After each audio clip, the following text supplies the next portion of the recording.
Okay, I guess we should get started. The story starts here. This is a country called New Zealand, and this is a nominal for the place called Masterton. Actually, it's really a nominal that's naming Masterton in 1914, because that was where and when Arthur Prior was born. Now, as you know, New Zealand is pretty far away from most other places in the world. I mean, if you get in a plane and you sort of fly for, let's say, 3.5 hours, the best you can do is get to Australia. Okay? The Pacific's a big place. Now, so it's an isolated country, a small population, and when Arthur Prior was born, it was much smaller and, of course, much more isolated. No internet, no radio, basically slow boat services, infrequent boats going over to Australia. Masterton is actually quite near the capital, Wellington, but it's on the other side of a not particularly serious, but serious enough little range of mountains. Nowadays, it still has kind of that isolated feel. Basically, it's a pleasant little town with a rather large redneck population and a very large hippie population who one way or another seem to sort of manage to get along. And what the hell?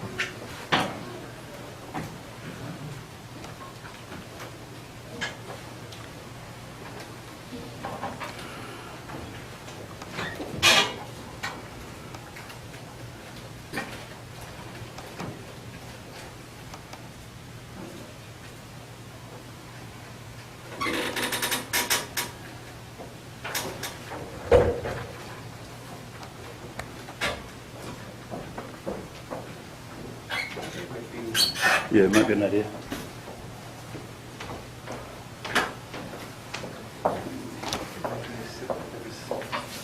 Sorry, where's the cable? Yeah, that's all. Okay, sorry. Yes.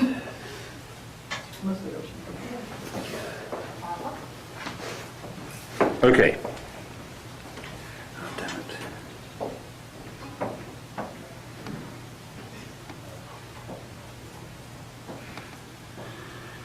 Now, I think maybe this isolation is one of the keys to the work of Arthur Prior, because he doesn't really fit in too well to the history of philosophical logic in the 20th century. Now, I think this is basically partly because he did come from so far away. He got into philosophy and logic very late in life. He was largely self-taught, and his correspondence with other philosophers and with other logicians was very, very slow. And I think this explains quite a lot of what goes on, both the good side and the bad side. Okay, so a lot of creativity was nurtured, and when he hit a big idea, he went for it. And at the same time, there are certain obscurities in what he has done, and perhaps certain blindnesses to certain options that perhaps he would have seen had he had more contact with other people. So yes, he was born 4th of December in 1914 in Masterton in New Zealand. He had a very sort of varied career. He was ardently religious. He served in the Second World War in the Pacific Theatre. He came back and eventually got married and got into a job. He was very, very occupied with theology at that time. But gradually, at the age of about 35, he started turning towards philosophy and in particular logic. And he learned a lot of his logic actually from medieval texts, from reading medieval texts, and by acquaintance with certain varieties of logic in Poland.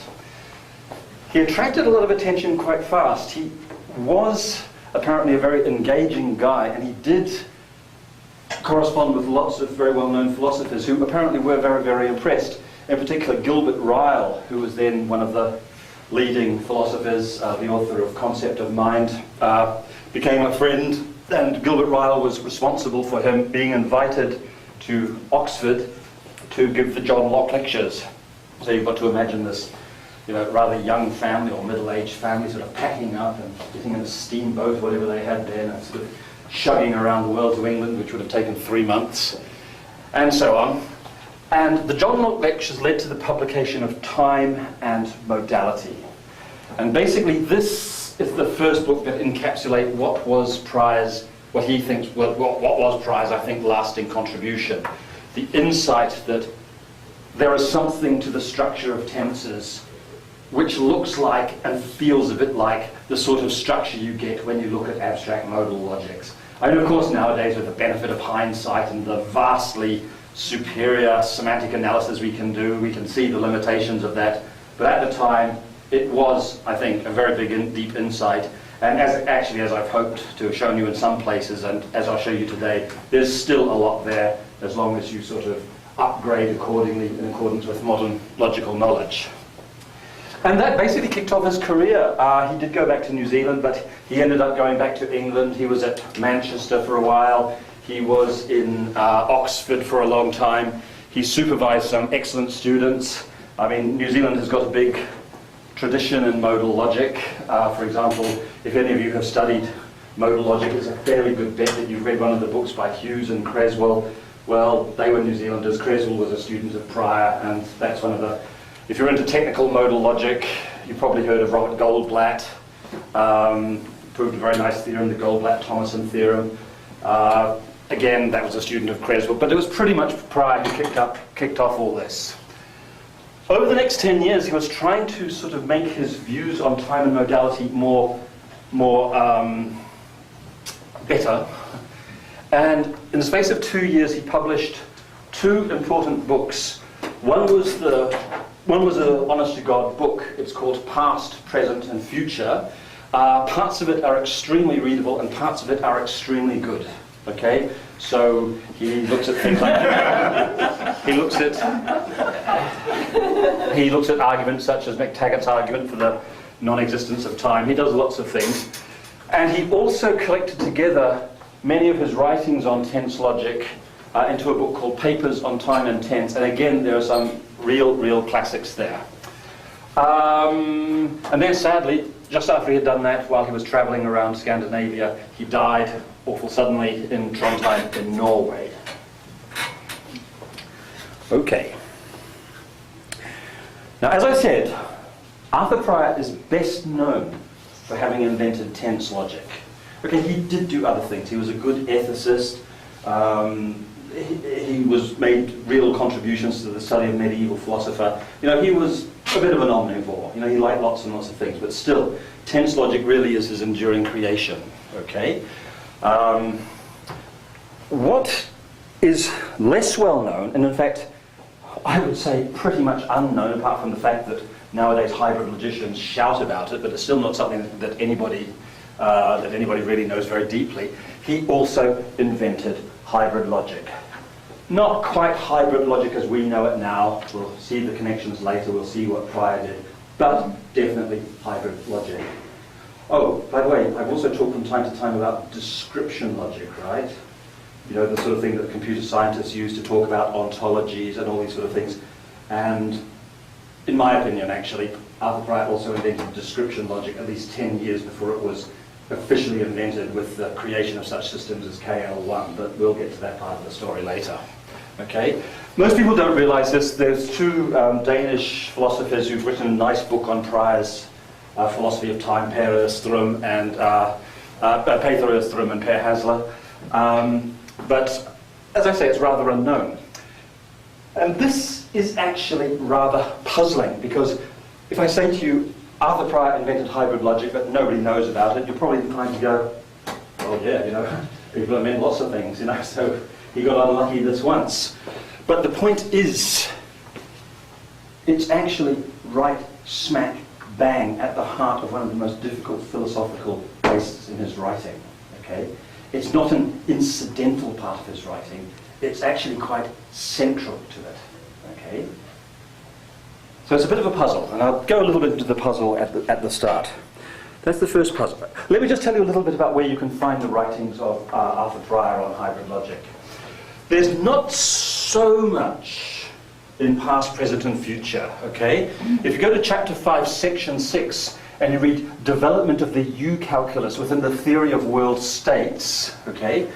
Basically, U-calculus is pretty much what I would call the corresponding first-order language, okay? This is correspondence language. It's not quite what we do nowadays, but it's pretty close, okay? But the theory of world states, that's pretty much hybrid logic, okay? And there's a little bit in the Appendix B on the range of world variables, aka nominals, at least sorta, and the interpretation of U calculi in world calculi. Basically going from the correspondence language to these newfangled hybrid languages, world calculi, okay? So there's all this sort of thing. In the book, nominals are called world variables, and their interpretations are world propositions, etc., etc., etc. And basically his scheme was he wanted to show that hybrid languages were capable of doing anything that you could do in the first order correspondence language. Anything, anything, anything at all. That was his goal. So actually, to be honest, you could be forgiven if you've only looked at past, present, and future for overlooking this. It's in the appendices. It's in a somewhat boring chapter. There's not all the nice stuff about the unreality of time and the sea battle argument and all that. You'll be forgiven if you skimmed over it and you wouldn't do it. But let's get to the book that everybody claims that they've read and loved. It's one of Prior's things. Oh, Patrick, have you read Papers on Time and Tense? Yes. Have you? Okay, there's quite a collection of papers. He divides it into the non-formal papers and the formal papers. Okay, there's 5 formal papers. Well, what passed for formal papers for philosophical logic in that era? There are 5 formal papers in this collection, and of them, 4 are about hybrid logic. The other one's about metrical tense logic, which is kind of like you're looking at how long stretches of times are and measuring time and all that. 4. Moreover, if you read the original version of Papers on Time and Tense, okay, there's a beautiful new version that's come out now, okay? It's been edited and some later material has been published into it. They've also made one change that I will come to later, which is a really, really good one. Okay, so it's a beautiful new edition which came out maybe 5 years ago, edited by Jack Copeland from New Zealand and 3 Danish philosophers.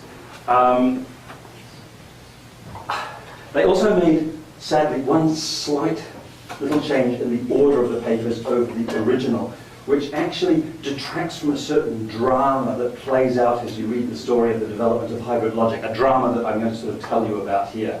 And they did change the order kind of against Prior's written instructions, and somehow, I don't know, you get to see the end of the plot. It spoils the plot somehow. Before that, it was a bit of a cliffhanger.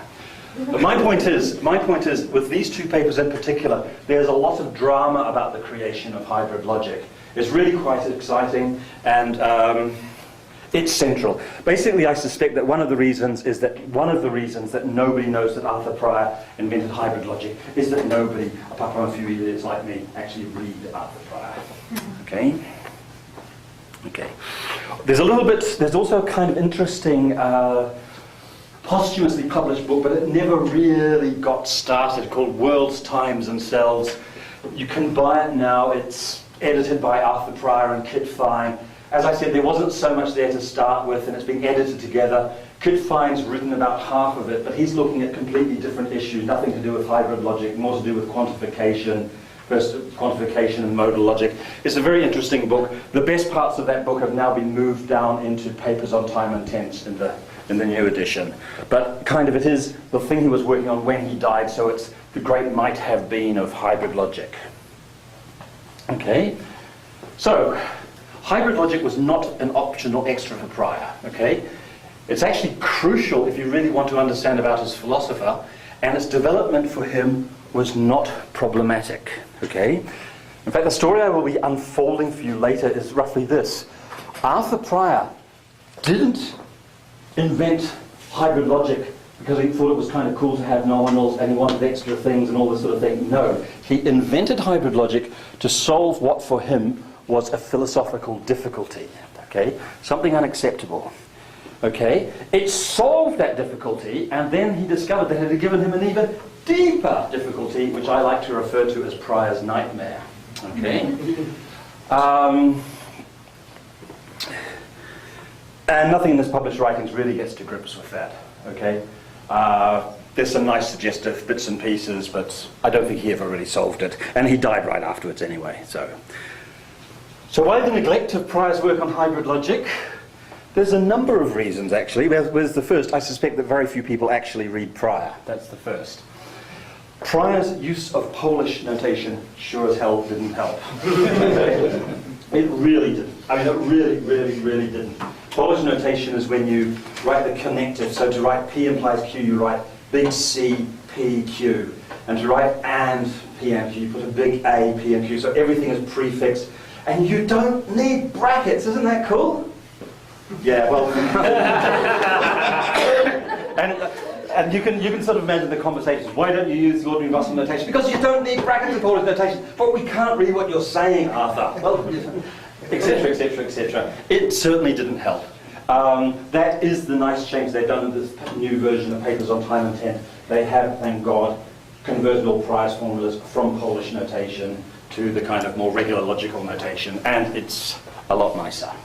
I mean, okay. The other thing is that Prior does not, in fact he's the complete opposite. Nowadays when you're working with logics and you're working with different logics, you're usually pretty careful. This is the first order language we're working with, this is the syntactic definition. This is one of the modal languages we're interested in, this is how it's syntactically defined. Here's this hybrid extension, they're related like this. Forget it, forget it, forget it. Prior's writing along and suddenly a symbol comes in from another language, everything flows together. Half the time it's hard to tell whether he's working in some strange version of first order logic or if he's doing modal logic or if he's doing hybrid logic. There's so many symbols explained but not explained in the systematic way that we're used to nowadays, and certainly nothing like model theoretic semantics, that it's very, very easy to get lost. Okay? So that's part of it. Okay? Okay? The other thing though, and I think this is an important point, he doesn't really use hybrid logic for anything. Okay? The nice thing about past, present and future, it's a real joy to read because you can see that Prior really got a kick out of doing tense logic.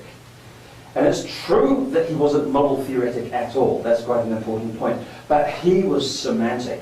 He knew what some of these expressions meant in semantic terms way before there was a proper model theory. He knew how to express density, he knew that he couldn't express irreflexivity. I mean, he just lived and breathed that tense logical formulas, but he had a very, very deep semantic grasp of it. Really, really, really deep. You don't sense anywhere, except maybe in one paper now, which didn't used to be in Papers in Time and Tense, but now is, where you get this sort of feeling that he finds nominals particularly interesting. They're there to do a job. They're there to solve a problem. They're not his friends. Okay? One interesting thing that he misses completely, it's shattering actually, it's unbelievable. I told you that Prior had this, I've explained to you Prior's view on tense logic, that this is a good way of thinking about natural languages. We've got these operators looking into the future, looking into the past, etc., etc. Of course, this was in the days way, way, way before modern formal semantics. Well, not that much before actually, because Richard Montague was already, I would say he was about 10 years from his sort of epic contributions. In fact, actually, 1967, I mean, strictly speaking, you know, the publication of Past, Present and Future is like about 5 years before, or 4 years before, on the proper treatment of quantification, and English came out.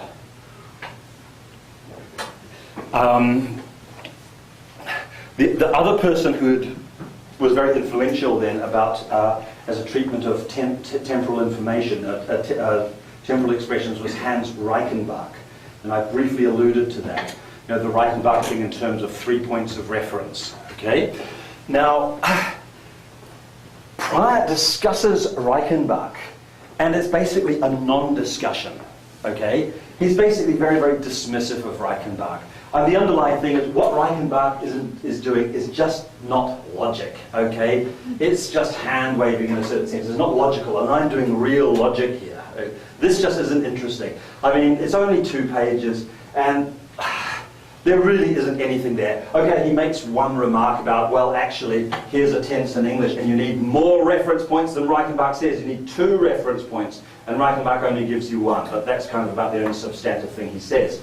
What he completely misses is that in the same book, these nominals, or these world variables that he introduced, gave a way of making the perfect marriage between Reichenbach and his own ideas.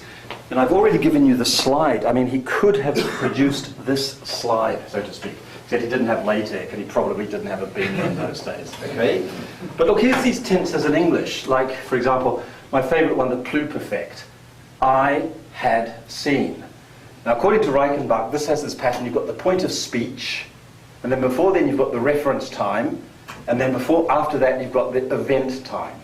And the idea is that, okay, I had seen, the had is pointing to a time in the past, and before that you get the seeing.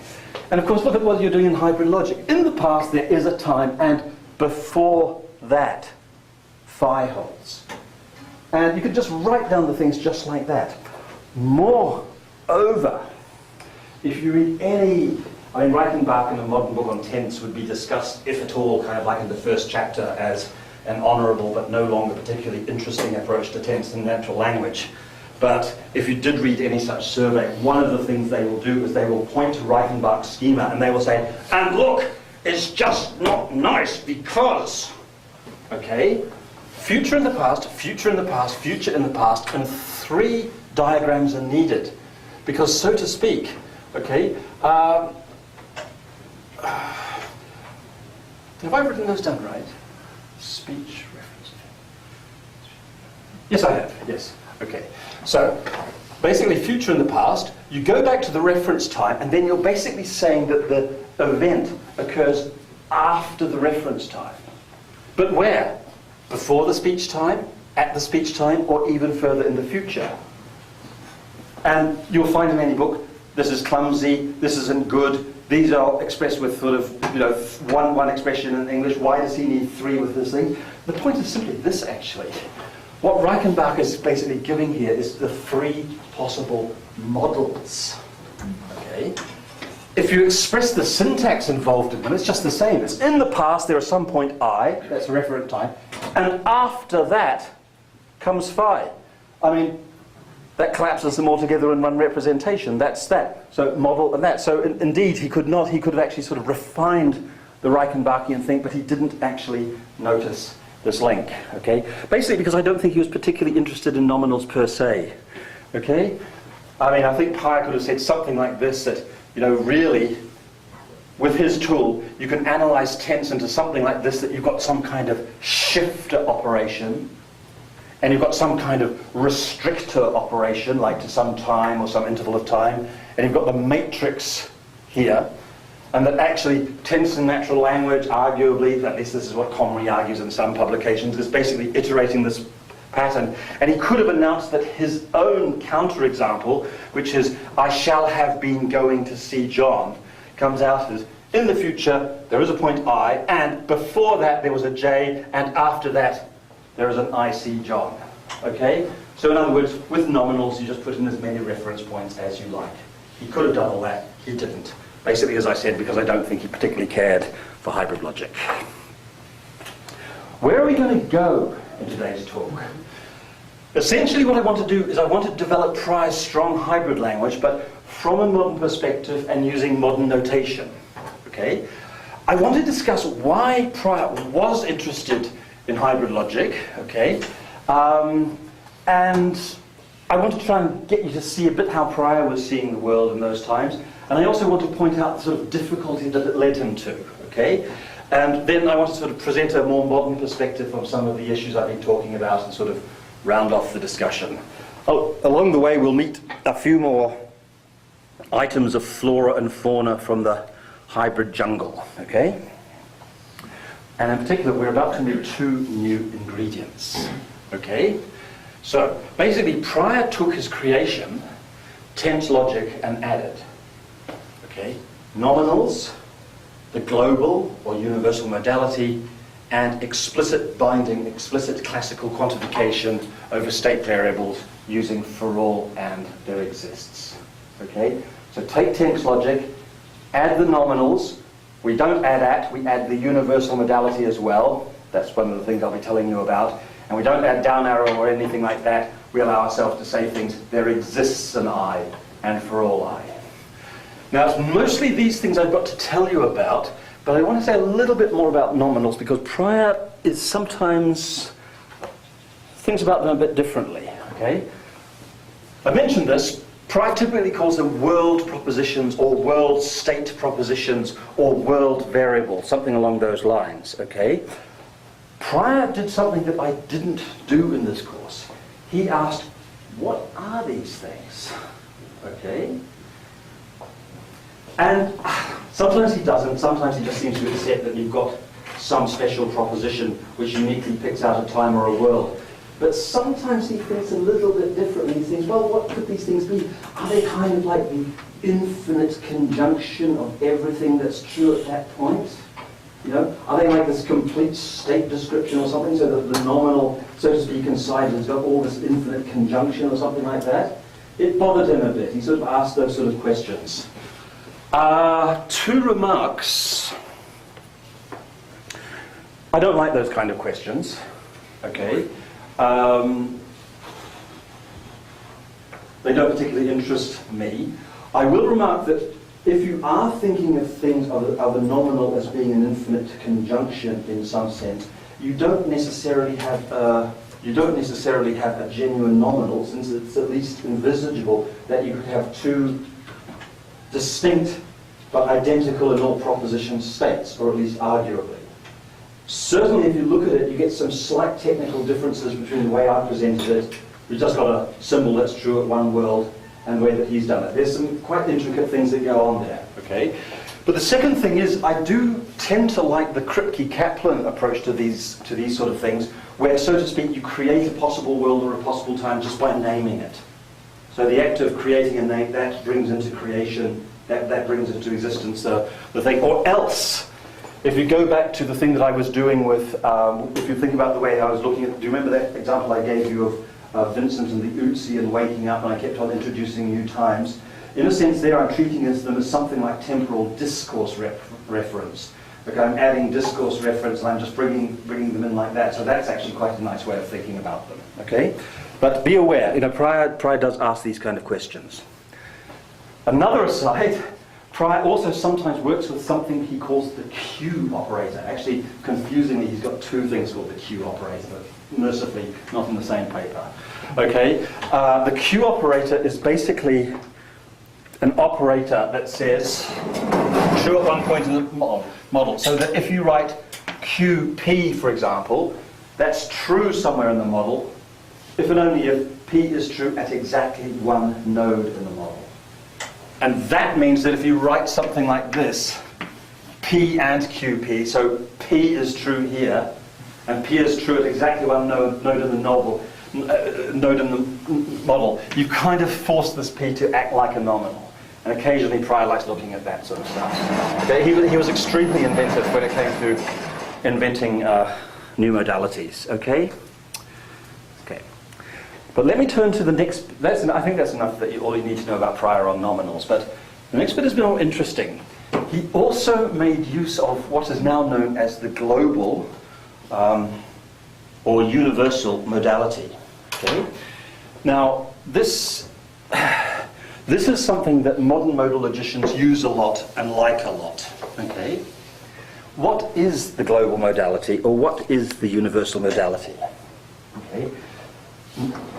Here's the notation we tend to use now. The diamond form is often written E. And E5 means the following. Phi is true at some point in the model. So it doesn't matter where you're evaluating, E5 simply means somewhere out there, phi is true. Okay? So it really is an explicit attempt to get out of the local perspective and bring something genuinely global into it. Okay? Now the dual form, the box form, okay, is this. A phi, it basically means phi is true at all points in the model. Okay, so you've got the existential form, and then you've got the not E, not form, which you can write as A, true at all points in the model.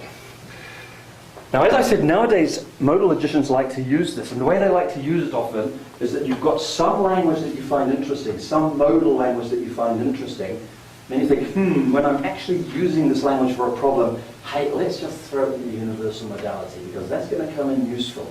And let me try and explain to you why it can come in useful. Okay? Oops, okay. Okay. you kind of got the description logic reason, and this is a very, very powerful reason, okay?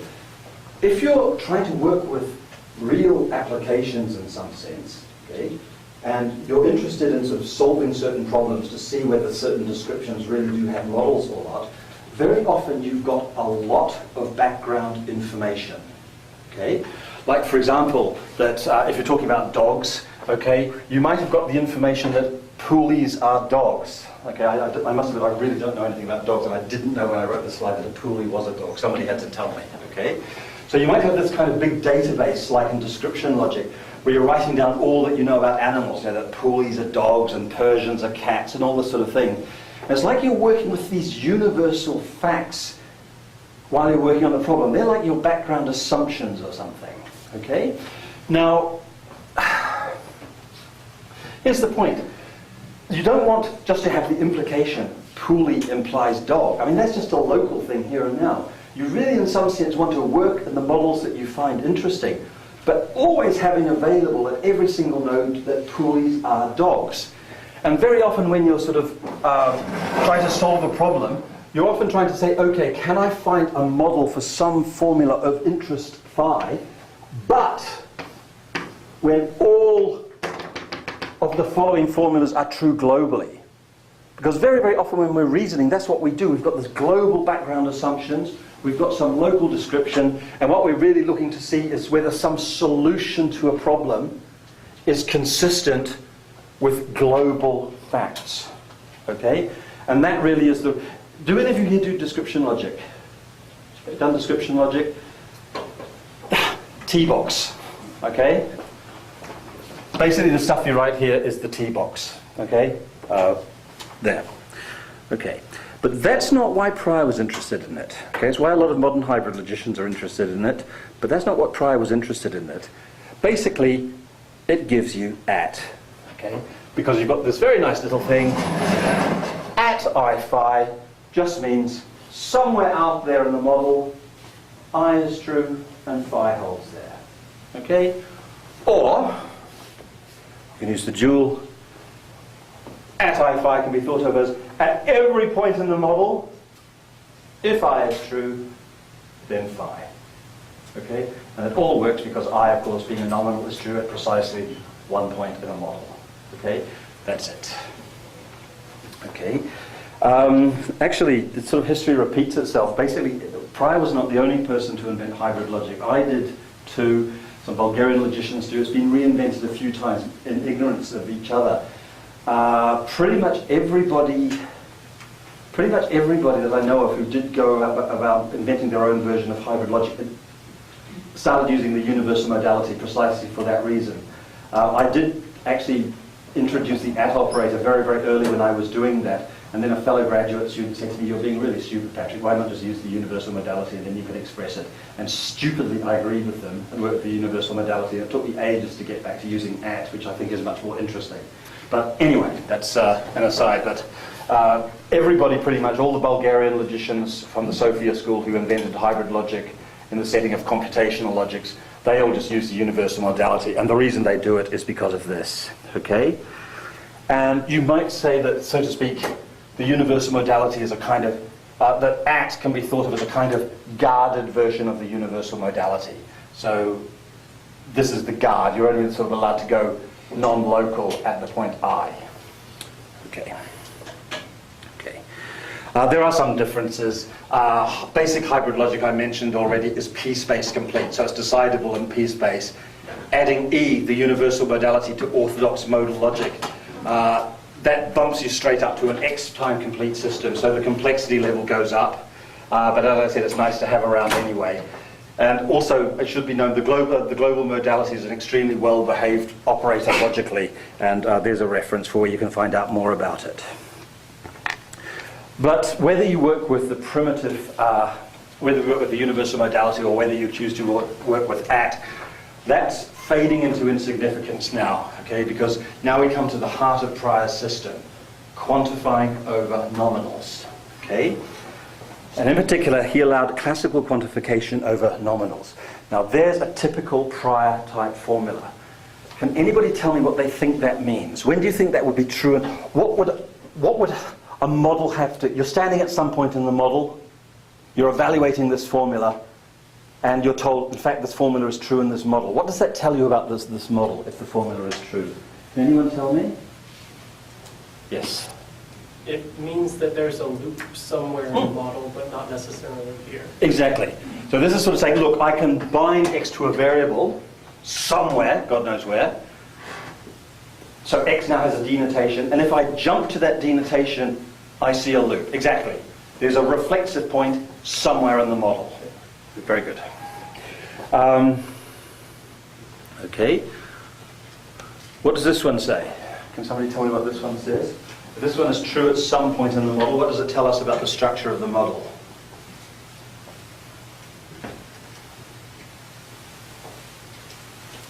Any ideas?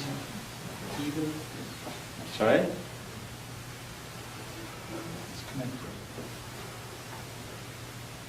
Connected, somebody said. Okay, that's, I think, pretty much what we're after. The word I prefer here is trichotomous, 3 possibilities. So you've got, for any 2 points, either they're the same, first precedes the second, or the second precedes the first. Okay, so you've got the trichotomy rule. So a sort of connectedness condition, a sort of linearity condition, if you like. Okay, very good. Okay.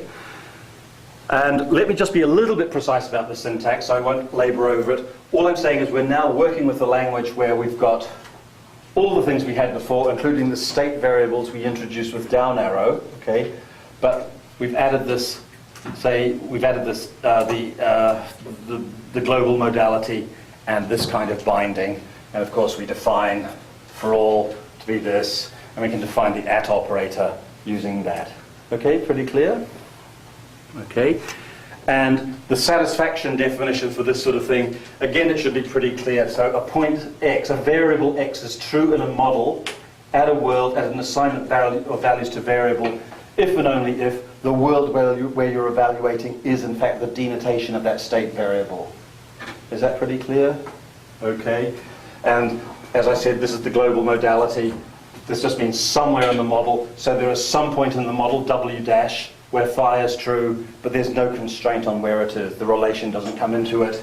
And finally, there exists an x phi is true at a world and at an assignment. Basically, all you've got to do is vary the assignment, so you find a binding for x, okay, but you stay put. You just keep on evaluating at the point W. Is that okay? So pretty much that's the obvious classical definition, if you like, of what it means to existentially quantify over nominals, to put it a little crudely. Now, in terms of expressivity, where do you think we are? Any idea? We'll go into this in quite some detail. The obvious answer probably is the right one, but there is some more to say actually. But basically, we've captured the full power of the correspondence language with what we've done. So before we were in the situation where we had these little modal languages, okay, and the modal languages were, say, the bi-simulation invariant fragment of the correspondent languages. Then we added the nominals, and then we were the bi-simulation invariant fragment of the correspondence language. We went to down arrow, and we were the fragment of first order logic, which was invariant under generated submodels. But now that we've got all of the stuff that I've given you there, basically we've got all of the correspondence language, okay? But there is actually some quite surprising things to say about that. But let's just think about this. Okay, if we've got all that, this is just to see whether you understand the language. Given what I've just given you, we don't have down arrow in the language because I gave you the existential quantifier and I've given you the global modality. What if we want down arrow? We should be able to define down arrow. Can somebody define down arrow for me with this new existential quantifier? Does anybody know what down arrow means? So remember, down arrow x, phi, means bind an x to the current state, and then we evaluate phi with respect to that binding. I haven't given you that, but I've given you an existential quantifier. Can you define down arrow? Sorry? Exists I at I? I think you might be saying this, and if so, you are right. Is that what you're saying? Down arrow x basically means there exists an x So that's our binding. And X is true here and phi. Do you see that? That's the way that that one works. Okay?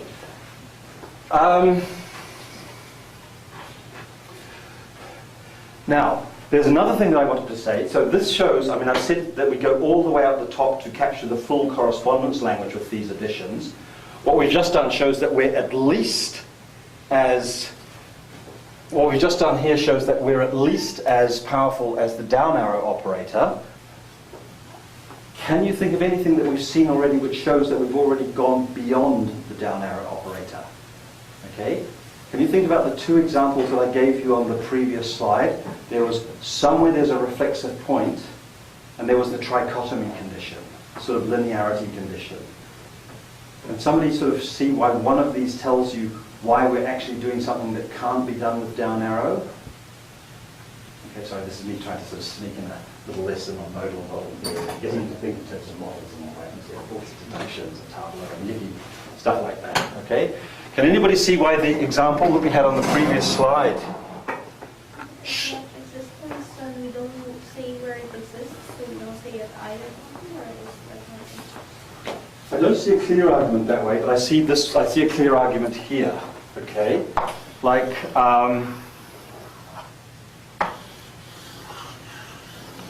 okay. So basically, the trichotomy condition. Okay. Basically, the trichotomy condition. The thing that says for all x, you know, we've got the three-way thing. Either 2 points are equal, or one precedes the other, or the other precedes this. This is meant to be a trichotomous thing, roughly speaking, a straight line. Okay? Now look at this. Suppose I had two kind of islands here. They don't touch each other, but two trichotomous islands here. Okay? Now, with this powerful formula that I just wrote down there, you know, the one with for all x, okay? That's going to be true here, because this is a trichotomous model, right? But it's clearly false here, right? Because it's not. I mean, none of these things are related to any points in here. It's just not trichotomous. So each chunk is, but you know, or I could just put in other stuff here. But remember, down arrow is blind to the stuff, to the models obtained by throwing away things in different things. So down arrow can't see the difference between that. Down arrow is the logic of locality. It doesn't really see the difference. If we evaluate down arrow in here, it's blissfully unaware of all that stuff. You evaluate a first order formula there, and the quantifiers are reaching all over the place, touching all this non-local stuff, and open for binding. Okay? So that shows that we have actually got more. We do have down arrow, but we must have more, because you know the for all exists language is seeing distinctions where down arrow sees none. Okay? So it's kind of like the Sapir-Whorf hypothesis again. You know, the limits of our worlds are the limits of our languages. Okay? Okay. Okay. And indeed, we do have the lot, because it's very, very easy. Up till now, I've been giving you the standard translation, which takes us from various modal or hybrid languages to the correspondence language. But let's now go back the other way. Can anybody tell me how to translate an atomic formula that X is related to Y? Did I write X is related to Y? Into hybrid logic? How would I translate that into, how would I express that relation? You have seen these before. How would we translate that atomic formula into some basic bit of hybrid logic? I'll let you have this first one, okay?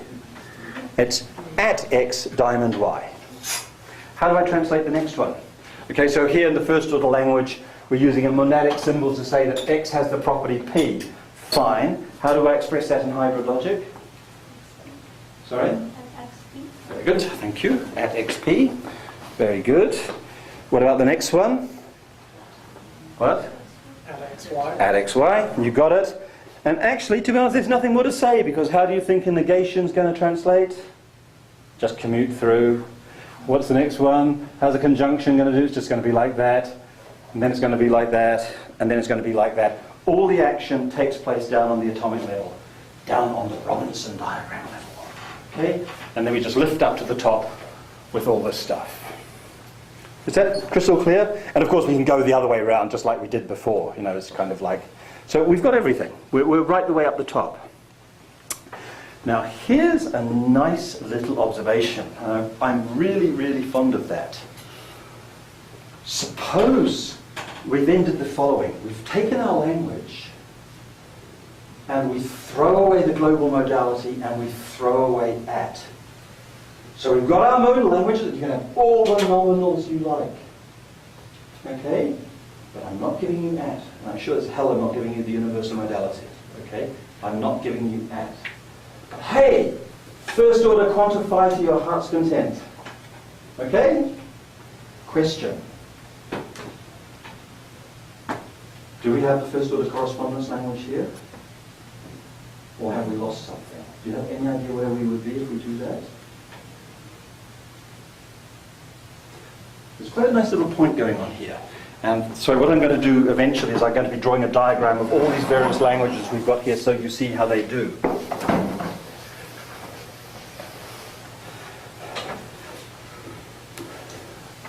Classical quantification, the classical quantifier,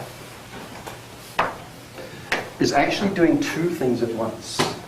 Okay? When we write down there exists in X in classical logic, actually there's two things going on at once. First, it's doing what we might call a binding function. It's binding X to some value out there. Okay? So it's got a binding function, but it's also, so to speak, got a search function. Like, which one should I make? Okay, I'm binding to you. Okay, fine. That's not what's going on in the modal setting. Because one of the things I emphasized there that was when that we evaluate a formula, MWG, I guess, yeah. When we're evaluating a formula like this, I said that essentially what we do is you bind that variable X to something, and we carry on evaluating at the new assignment of values to variables, but we stay put. In other words, so to speak, the binding thing is going on, but we haven't, so to speak, accessed directly that information. And in fact, think back to the first example. I tried to slip this one past you. Think of the first example I said.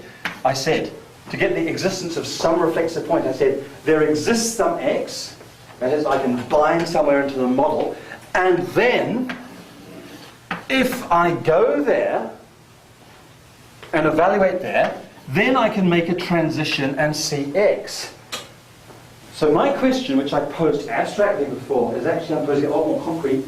What happens if I take your let me go somewhere operators? Do you think we've got the full first order correspondence language? We don't. Okay? If we can't jump to the point where we need to evaluate, we don't have everything. We really, really don't. Yes? I'm a bit confused. So by full first order, do you mean classical first order? Yes. I've been all along giving you the correspondence language all the way through. And I'm saying it's this certain language, and I've showed you how to translate bits of hybrid and modal logic into it. Okay? So when I'm saying the first order logic here, I'm talking about that particular language. So the only thing that you miss is that you don't get the witnesses phrases, or Yep. that's the only thing you miss. Yeah, look at this. But look at how crucial they are. This is the hybrid translation.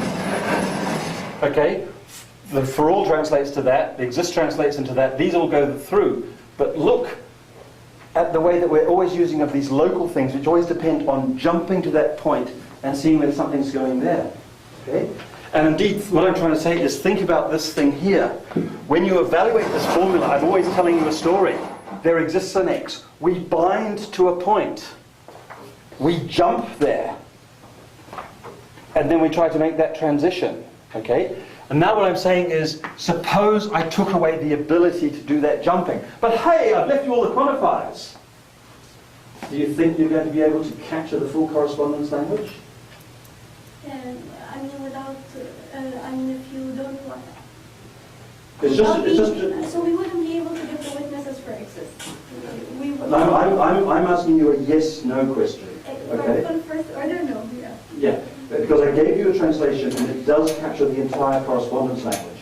But I'm just giving you examples to show that it seems to heavily depend on our ability to jump around the model using at. Okay? And what I'm now sort of saying is, because I think it's quite an interesting point, is what if we don't have that ability? Do we have the first order language? And it's a yes/no question. Who thinks we do? Who thinks we don't? Who can prove it? Can you prove it? I mean, maybe we can prove that we cannot imply from not for all or not exists or something. Okay. And we need that for the Morgan exists. The Morgan for all. I'll show you how you prove it. It's a model theoretic proof, which sounds nice and intimidating because it's lovely to be able to intimidate people like this and then just to draw two pictures up on the board. Okay? So here are two models. Okay? There's an island here and there's lots and lots of islands here. And we're evaluating there exists an X formula in here. Okay? Now here's another one, another model. And the way I want you to think about it is, okay, we're still down here, and we've got there exists an X phi, and now I'd like you to think of it, all of these possibly huge, huge things have been collapsed down to a single point. Okay. And again, I want you to think of them as little modal formula. Okay, these are quite bigger modal formula because they've got classical existential quantifiers, so they're not quite as much our friends as the earlier one, but we still quite like them. Now we put this little modal formula in here at a node, and then sometimes we blindfold it and we put it over there. Can it tell the difference? It can't. We keep on evaluating at the point where we make it. It's still, without the jumping operator, without at, or the global modality or something like that, it is actually restricted to being very, very, very local. So to speak, when the existential thing goes out on its bind thing, it can bind to points out there. But so to speak, all it can do is detect there's points out there. And because you can't actually go out there and detect anything, there may as well just be one extra point out there. Okay? So that's it. It's pretty much, how can I put it? Down arrow is genuinely local. This is kind of like genuinely local except for one additional point. Okay? That's the key result. Why do we use that symbol? The argument here is, there was an informal argument. It's very simple. It's like a three-line proof to make it precise. What I'm sort of saying is that this is the fundamental transformation. If you've just got these classical quantifiers in your language, but you don't have at, this is an example of two models you cannot tell the difference between. But of course, a real full first-order language would be able to tell the difference between these two models. So I'm saying if we remove the extra points, would we be able to have the same proof? No, that would then be down to down arrow, and that's not it. No, because it can sort of detect that there's points out there. No, that wouldn't work. Okay? It's kind of nice. It's a very, very easy result. Just play with it. It's really not even a hard result. It's just a very easy result. So you need to collapse all the non-local stuff down to one garbage point, basically. Okay? Okay. So, yeah, there's a reference there for those who want to do it. Now, here's a nice one. I want to give you the classical language. Okay, we've got up all the way to capture the full first-order correspondence language. Okay, we've done that. I've given you it in a very, very direct way. I've sort of said, okay, if I give you at, and I give you there exists, then we've got the full correspondence language, the full first-order language. But actually, I'd now like to offer you something else. Remember yesterday, or 2 days ago, we were working with down arrow and at, and that's basically the local logic. That's the logic of generated submodels. What happens if I give you down arrow and I give you the global modality, the somewhere operator? How much power do you have here?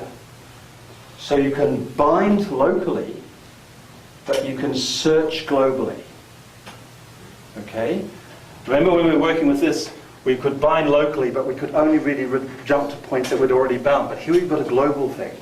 Now my claim is that if you've got these two, you can define these easily. You basically have got, there's another way of getting to the correspondence language, but in a very weird, but in a way that I quite like, something with down arrow and with this. Does anybody, this is just to get used to the language and to get used to down arrow, can anybody tell me how to define these? Could anybody tell me, say, how to define there exists an X phi using down arrow and somewhere?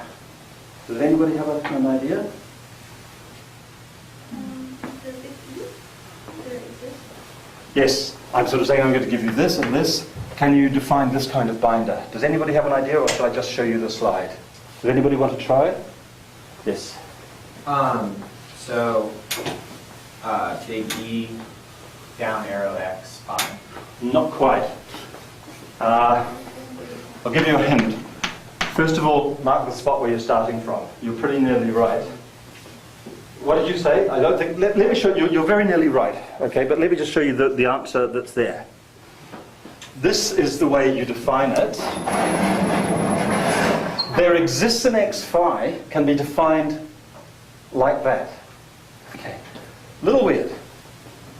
Name the spot that you're evaluating at. We name it y. Then what you're saying is, somewhere in the model, I can make a variable binding. Okay, so that's the point out there that where x is true, so that somewhere y, the starting point, and phi is true. Maybe not immediately obvious, okay? But that's actually how you do decompose the classical quantifier down into local binding and moving about. It takes a little bit of thinking about. So it's basically just saying that there's some distinct point at X and Y are distinct, and then... Not necessarily distinct. They could be the same, actually. I mean, it could be the point where you're getting at. Okay, it could be that. But it is basically the point that, you know, you do need to remember where you are. You do need to sort of come back to evaluate at the end. Okay? But you're basically saying somewhere in the model it's possible to make an appropriate variable binding that makes phi true. Okay? But if you don't jump back at the end of all that, you haven't really defined, because as I said, when you evaluate an existential thing, you stay put. Okay? So that's I'm confusing the big E with the exists. You're confusing the big E with the exists? Okay, that's a hard example. I think that's a sort of self-study one. Yes, there's a question here. If you didn't have the Y and you just had the X, Yeah. then what would it mean? Or would it mean nothing? Well, you'd be saying somewhere, I don't know really, because you're starting here, somewhere. If you give her the Y, it's just somewhere feel like it's. I think the inner somewhere kind of goes the other way.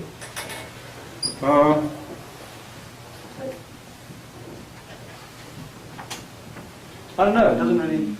I can't think of a way to paraphrase it. In a way, you want somewhere Y holds, but not the same kind of somewhere.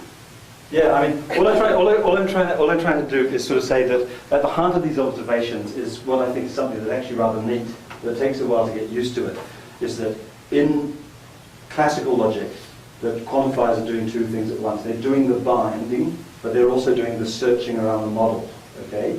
In the modal setting that we're at, we're using the operators and the at, the modalities and the at operators to move us around, okay? So we need explicit move instructions, okay? And and we sort of stay put even when we use the existential quantifier. And it's just that local binding is enough.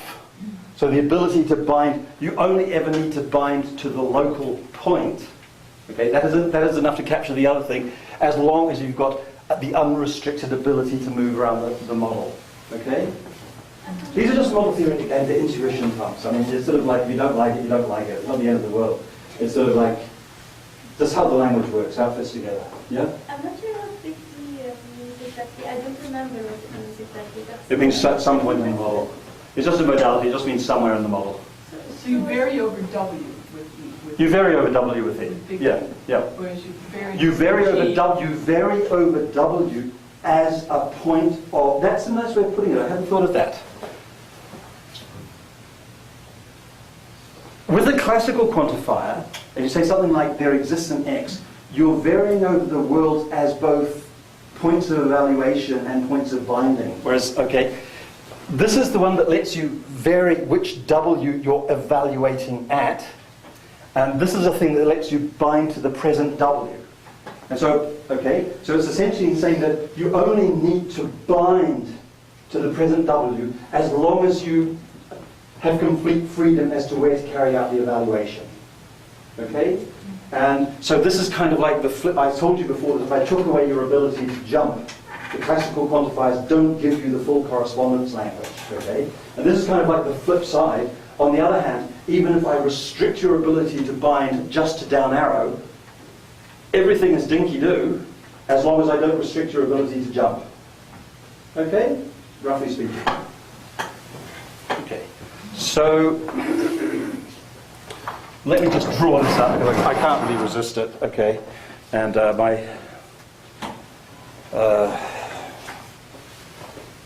I can't really resist this. This is the languages that we've been looking at in this course. Yes? I'll have to sort of try and... Oop. Okay. So what I'm trying to say is that, okay, right down the bottom we've got what I'm going to call ordinary modal logic. That's where we started. Okay. And then we didn't do this, we didn't discuss this language. What did I call this? Yes, ordinary modal logic plus nominals. I didn't really discuss that, though in one of the first slides when I did nominals I sort of said we've already got increased expressive power. But normally we go on straight on to the basic hybrid language, so basic hybrid. Okay? And that's where we've got the at operator. Okay? And this was one that I spent sort of two lectures on, basically here. And then since then I've been looking at other things about what we can do. Okay? And there's various things. Look, we could add E. We could add down arrow. Okay? Or we could add there exists and for all, if you want to put it that way. And okay, so this is one thing we can do. What I basically proved was that this was right up at the top of the heap. Okay, this is the full correspondence language. Okay, equals first order logic equals the correspondence language. So that's taking us right to the top of the hierarchy. What I'm just trying to say, now is that if we put these two together, then in fact that's taking us right to the same place as there. Okay, so adding that and that together, that's another way of getting to the top. And there's a slightly bizarre little observation, okay, that if I added for all and there exists down here, I'm not near the top, okay? In fact, I'm really quite low down because I need somehow to be able to jump. This is the world's worst diagram, but and probably a bit inaccurate. But if you get the feeling, that's sort of some of the decompositions. Oh, there was one remark that I forgot to make on the slide. Sometimes if you're working on special modal logics, like for example, if you're working on modal logics where you've only got one transition, so it's kind of like a feature modal logic, and you add explicit quantification, full explicit classical quantification over it, but no at, you're actually decidable. In fact, if you add functional things, you're actually NP complete, which means you're no more complicated than propositional logic. Okay? So this was, there were various feature logics that were used in computational linguistics back in the days when logic played a role in computational linguistics.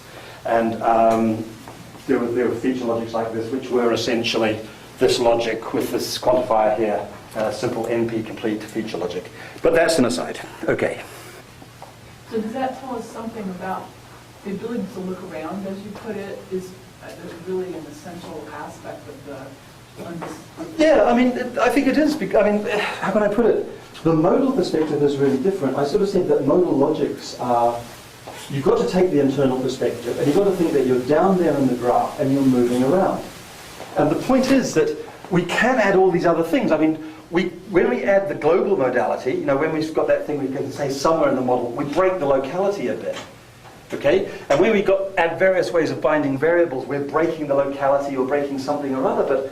But the weird thing is that because we're working in this framework, there's many more options to choose from. Okay? It's much more fine-grained. To put it another way, if I gave you the corresponding diagram for classical logic, there'd only be 2 points on it. There'd be propositional logic, and there'd be first-order logic. Okay? There wouldn't really be anything else there. Okay? This is kind of like we're thinking about graphs in a much more fine-grained way, purely locally, just with the modalities, modal logic, add nominals, add at, maybe add some globality, maybe bind to the here and now, down arrow, maybe a bit more binding, okay? It's just a fine-grained way. You're cutting the cake of expressivity differently. Different ways of talking about graphs, okay? So is this, and can I put it another way? So quantification is really a complex, it's a complex concept. Yeah. And with this language, we can break it down into different parts. Exactly. The expressive power, the different pieces. I mean, you see the classical quantifier and you think you understand them, but you put them in this framework and you realize, no, actually, it's doing two things at once. And, you know, it just gives you a little bit more insight, I think. And yes, as you say, quantification is complex. Okay, how interesting is Prior's strong language? That is the one we've been talking about today. Well, I don't know, to be honest. I mean, in a sense, they've got some nice things. Right down at the base, you don't have the same kind of atomic formula as in classical logic. You've kind of got this mixture of diamonds and propositional letters. So actually your atomic stuff, your modal stuff is more interesting actually. And so the expressivity hierarchy as you add layers of quantifiers goes up differently. But on the other hand, it's also true that pretty much anything that I could think of that I wanted to know about that strong language, I can tell just from the fact that I've got the translation into first order logic. It doesn't seem that exciting, or at least I've not really encountered anything that exciting. Basically, all of work in hybrid logic has really been the sort of things I was talking about earlier, looking for fragments, okay? Looking for well-behaved small languages that are decidable, that have nice bisimulation properties, and so on and so forth, okay? So modal logic and fragments, whereas that's kind of the top fragment, and yeah, I'm not really quite sure how exciting it is, okay? But let me now come back to this other question. Why did Prior explore hybrid logic? Well, it's true that you could say that he's strongly influenced by natural language, but you have to understand that he wasn't anything like a modern natural language semanticist, okay? I mean, basically he thought that language had something to tell us about things like metaphysics and about ethics and so on, but it was a tool into these things, okay? His interest in hybrid logic was driven by his fundamental philosophical convictions concerning time and tense, and these come back down to an old distinction. The distinction between the A series of time and the B series of time. Now the A series of time is sometimes thought of as a more subjective point of time. We sort of divide time into past, present and future, with, so to speak, the present like some moving line which moves through time like this. Okay? It's kind of internal, situated, perhaps the way we experience time as inside observers. Okay? And tense logic was invented to be its language, so to speak. Tense talk is meant to be the language that expresses the way we experience time. Okay? That was his big insight. That's why he thought modal logic was right. The B series, on the other hand, is the language of the correspondence theory. It's the stand back. I don't see past, present, and future. I see earlier and later. I see sets of points ordered by earlier and later. Okay? Very, very different conception. Okay? Now, why didn't Prior like B-series talk? Well, there's at least two reasons, okay? First of all, he thought the external perspective just wasn't right for our own experience of time, and that you needed a language that reflected that. But there was another reason, actually, and it's an interesting one. If we sort of take the external perspective, according to Prior, okay, we're committed to an ontology of instants of time. If we say that time, we stand outside, we say time is basically a collection of instants of time ordered by the earlier than later relation, well, you sort of said it there. You've got instants of time bearing a certain sort of order. You're committed to that. And Prior didn't like instants of time. He thought that they were sort of inconceivable. He didn't like them at all. Okay? So that was another reason for rejecting it and going to tense logic. Okay? Now, I guess you might say that modern modal logicians, we appreciate, or we share with Prior the appreciation of the internal perspective, okay? But modern modal logic, modern hybrid logic, I think comes with its own, I won't say ontological, modern modal logic, modern hybrid logic is firmly model theoretic. We use Kripke models, okay? We use graphs, to put it another way. We're not just talking about a formal language, we're talking about a formal language and the graphs on which they are interpreted. Okay? We're always thinking in terms of language and interpreting structure. This was alien to Prior. Okay? Prior didn't think of his languages at all model theoretically. It just wasn't there. Okay? Prior had an earlier conception of logic, a non-model theoretic conception, in which logic, so to speak, is the ultimate bedrock. Okay? When he wrote down tense logic, he was trying to create the ultimate language for thinking about time, because it reflected our intuitions, because it was correct.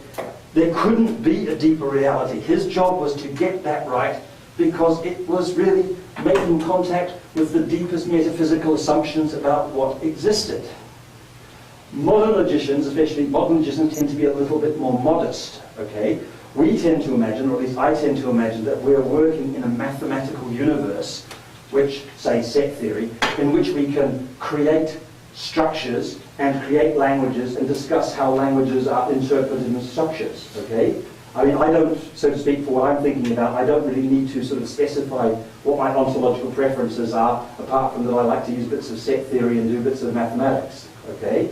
This modern conception, and I think it's shared by a lot of logicians, is utterly alien to Prior. Okay, and it's alien to a lot of people. I mean, for example, if you've come across Martin Löf type theory, Martin, I once made the mistake of asking a Martin Löf type theorist what the models for his system were, and I practically shouted out of the room because he could give me a translation set theory, but why bother? He was writing down the fundamental truths of mathematics in a self-explanatory language. Okay? Frege was like that too. Okay? Okay. Now, Prior really believed that he was digging into the sort of bedrock of time with his tense logic. So he's creating this language, and he's doing hardcore metaphysics, so to speak. Okay? Little problem. He likes the A-series perspective, but as you should be achingly aware by now, through most of the course, until I gave you the strong Priorian language today, you can't say nearly as much with a modal language, or the basic hybrid language, or the basic hybrid language with down arrow, as you can in that first order language. To put it another way around, the A-series languages are way weaker than the B-series languages. So how come the A-series languages, which are meant to be getting everything right, that's not nice. Okay? The fundamental language can't say everything we would like to say about time. Okay? That was Prior's problem. The tense perspective is correct. The A-series is the one to go to. You've got the perfect language for the A-series. You've got tense logic. Beautiful. He loves this language. Damn it, it's not as strong as the B-series language. And it should be fundamental. He should be able to sort of handle the entire B-series. Just like that. That's his problem, his first problem. Okay? And that's what led him to do it. Okay? How does he solve this problem? He hybridizes. He adds some world variables, he quantifies across them, they're propositions for him. Wham! It's party time! Okay? He gives the hybrid translation. I mean, the one I gave you, that you worked out with me, about translating from the hybrid, translating the ordinary first order language into hybrid. He knew this during the 60s. Okay? That was for him, I've done it. Okay? There's all these beautiful quotes, I don't have all of them here, about now we shall see step by step how the internal language of the thing reaches out to encompass and then swallow the first order language. Beautiful, beautiful, poetic. It's real poetry, it's lovely, lovely, lovely. Okay? And so he gave the hybrid translation. Oh. Is there a little problem with the globality here? The at and the jumping about? Yeah, maybe. But Prior thought he'd got that sorted out too, because sometimes if you're working with reasonable flows of time, you can express such jumps. I won't go into details, but he thought he had that angle covered as well. So he was very, very happy. And when you read the first of those articles in that, he's really trying to copy a famous paper by Quine on grades of modal involvement, and he just spells out bit by bit how you can just create hybrid logic and basically make the A-series talk, the tense talk, sweep over and encompass all the B-series talk. And it's a euphoric paper. I mean, it really is. It's really, really euphoric. Okay. And there was another nice thing as well. There was another nice thing that Prior liked. Remember, he's not thinking model theoretically. He's not thinking in terms of Kripke models. He's just writing down this stuff, and the things he are really quantifying across are nominals. And nominals are propositions. Remember, I told you he didn't like instants of time, but propositions were cool. He's suddenly got the whole metaphysics of time into thinking about propositions and quantifying across propositions, and he's very, very happy. You know, a world state proposition, in the tense logical sense, is simply an index of an instant. And indeed, I would like to say that it is an instant, in the only sense in which instants are not highly fictitious entities. You know, it's basically rapture, okay? So temporal ontology has been banished. Only propositions remain. Please bear in mind, he's not thinking about graphs. He's thinking about the language. The language is talking about propositions and what you express in this internal language. Propositions all the way. Actually, in many ways, if you read some things, like for example, some versions of situation theory or things like this, or you read some people talking about information and ontologies based on information, there's something curiously modern about this. Okay? You'll find echoes of this in all sorts of things in the formal semantics literature. There's something curiously seductive about this view, actually. It's nice. Okay? Ah, yes, I told you. I said he invented hybrid logic to solve a problem that led him into a deeper one which he never got out of. Let's go look there, shall we? Yes. Yeah, that's the next paper, okay? He sort of realized that, you know, he can talk about anything with this new language. You know how when I teach this course I sort of say that modal logic is all about graphs, and it doesn't matter what's in the graphs. Could be computational states, could be time, could be people, like description logic, you know, could be chairs, I don't know, it could be monkeys, it could be pieces of butter, whatever, it could be mathematical entities.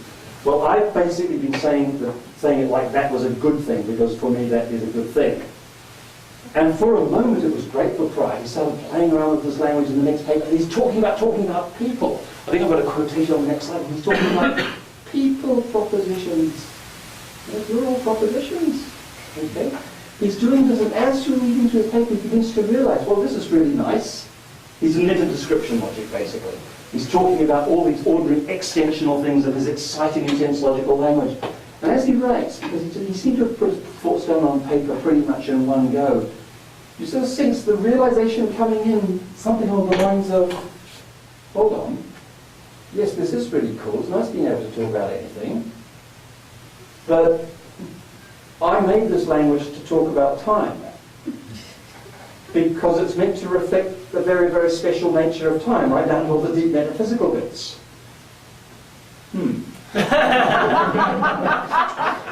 But actually it seems like I can talk about anything.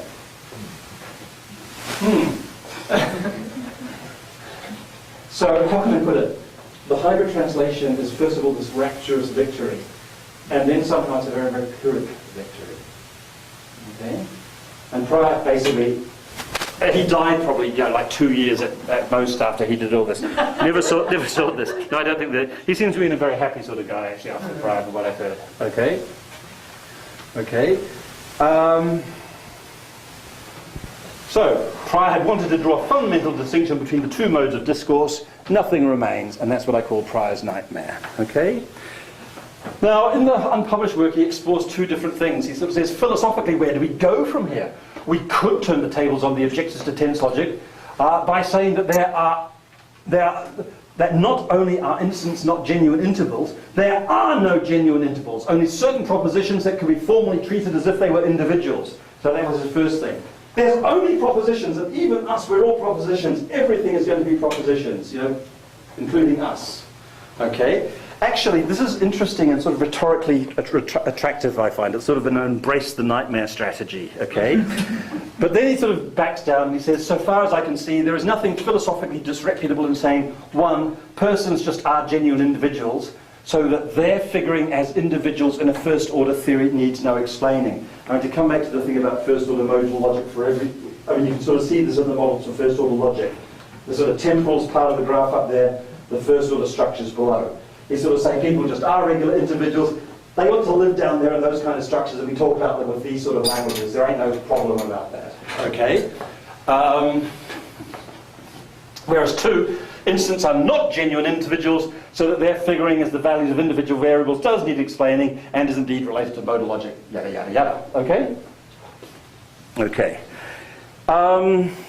This is a nice quotation. No, never mind. I won't do this. He really did never sort this out, and he died shortly thereafter. He had some interesting ideas, but it did never come together. He had little time to write about these matters. Okay, that's a nice quotation, but I won't go into this. What can we say from a modern perspective? Well, the key difference between us and Prior is the primacy of the model theoretic perspective. Okay. As I said, nowadays we tend not to regard modal logics as isolated formal systems. We tend to regard them as different ways of talking about often identical structures, ways that are worth exploring. I've used the metaphor of the Sapir-Whorf hypothesis at various times. I think it's a very, very good metaphor in this setting. So that's what we do, but why is the model theoretic perspective interesting? This is the answer I would give. Okay? Logic has long been associated with language and other things. Okay? And all the way up until the 19th century, it was heading in that sort of direction. But until the work of Frege, logic had a lot of pretensions to be able to say useful things about language, about psychology, and about other sorts of things, but it simply didn't have the muscle to do anything interesting. Okay? Aristotelian logic is pathetic compared with Fregean logic. Okay? That's just the bottom line. You know, there's just nothing. I mean, the Fregean revolution is just immense. You know, Frege's achievement was immense. It transforms logic utterly. Okay? Now, what then happened, though, was, so to speak, for a great deal of its time in the 20th century, logic became mathematics.